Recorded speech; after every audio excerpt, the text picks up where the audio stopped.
Once upon a time, at the edge of a rolling green valley, there lived a poor widow and her only son, a cheerful boy named Ethan.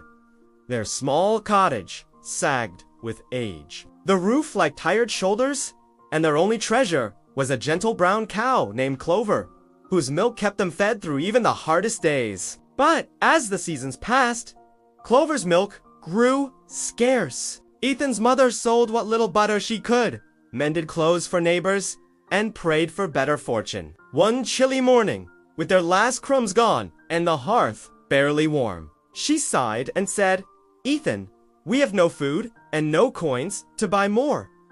Take Clover to the market and sell her. Whatever you get must keep us alive." "I will, Mother," Ethan said. Though a pang of sadness hit him at the thought of parting with Clover, he kissed her cheek, took the cow's rope, and set off down the winding lane toward the village. By midday, Ethan reached a bend in the road under towering oaks, where he encountered a peculiar little man in a green cloak, eyes twinkling. "Good day, young traveler. That's a fine cow you have there," the man said. Ethan explained his errand. The man stroked his chin thoughtfully. "So you seek gold for her?" "Yes, sir. Enough to buy food for my mother and me." "These are no ordinary beans," the man said, holding out 5 tiny seeds. "Plant them tonight, and by morning, wonders beyond imagining will grow. Their value surpasses any coin. You must trust what grows unseen." Ethan hesitated. Curiosity and a hunger for adventure stirred within him. Finally, he exchanged Clover for the 5 magic beans, tucking them carefully into his pocket. When he returned home, his mother was waiting anxiously at the door. "Did you sell her?" she asked. "Look, Mother Magic Beans. They'll grow into something amazing." "Magic beans? Oh, Ethan, what foolishness!" She snatched the seeds and threw them out the window, trembling with anger and despair. "You've traded our last hope for nonsense? Now we will surely starve," she cried. Ethan tried to comfort her, but she wept silently by the fire. That night, he went to bed, ashamed and sorrowful. At dawn, a golden light filled the sky, and a strange green shimmer glimmered at the window. Ethan rubbed his eyes and gasped. Outside, where the beans had fallen, a colossal vine soared into the clouds. Its emerald leaves gleamed like glass, twisting up into the misty heavens. "Mother, come quickly! The beans were truly magic," Ethan called.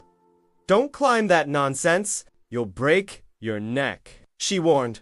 But Ethan's curiosity burned brighter than his fear. Gathering courage, he grasped the first massive leaf and began to climb. Higher and higher he went, through drifting mists and breezes that smelled of rain and sky, past birds that now seemed tiny as dots, until the fields below shrank to a patchwork quilt of color. At last, he reached the top and stepped onto a land above the clouds, a world of rolling meadows, silver streams, and the soft music of the wind. He wandered along a path paved with sparkling stones until he came upon a towering castle, its gates wide enough for a horse, its spires piercing the clouds. Near the gate stood a giantess with kind eyes and arms strong enough to lift a tree. "Good morning, ma'am.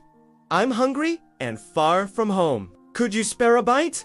Ethan asked. "I'd gladly give you breakfast, but my husband would eat you if he knew," she replied. "Please, ma'am, I'll be quick and gone before he notices." Her heart softened. She lifted him into the kitchen and gave him a bread loaf as large as his head and a mug of milk as big as a basin. But just as he began to eat, heavy footsteps thundered thud, thud, thud. The giant, massive and fearsome, entered the room, his voice shaking the walls. "I smell the blood of a boy. Alive or dead, I'll grind his bones for my bread." "Nothing but the wind, dear," said the giantess. The giant sniffed, grumbled, and sat down at the table, placing a sack of gold that clinked like raindrops. He counted it slowly, then fell asleep with deep, rumbling snores. Ethan crept quietly, grabbed a small sack, and slid down the vine, leaves whipping past him until he reached home. "Mother, look what I brought!" he cried. Ethan recounted his adventure. They used the gold to buy food and repair their cottage, but it did not last forever. When the last coin vanished, Ethan looked up at the sky vine, swaying in sunlight. "I'll climb again. Perhaps there is more to be found," he said. Despite her worry, his mother could not stop him. Ethan climbed the vine again and found the giant's castle once more. The giantess hid him as the giants returned. This time, Ethan stole a plump white hen that laid golden eggs. Again, he crept down the vine and shared it with his mother, securing their wealth. But Ethan's curiosity was not yet satisfied. He climbed once more and discovered a golden harp, which played on its own. The harp's voice was soft and sorrowful, longing to be free. Ethan carried it down, just as the giant thundered behind him. "Mother! Quick! Fetch the axe!" Together, they chopped down the skyvine. The giant fell, and the castle above vanished in the clouds. From that day on, Ethan and his mother lived comfortably. The hen laid golden eggs, the harp sang softly, and the memory of the giant faded into legend. Ethan had learned that courage is not the absence of fear, but the will to climb, even when the clouds seem insurmountable. Sometimes, at sunset, Ethan would gaze at the sky, smiling at the place where adventure had once awaited, knowing that even the smallest magic could change a life forever.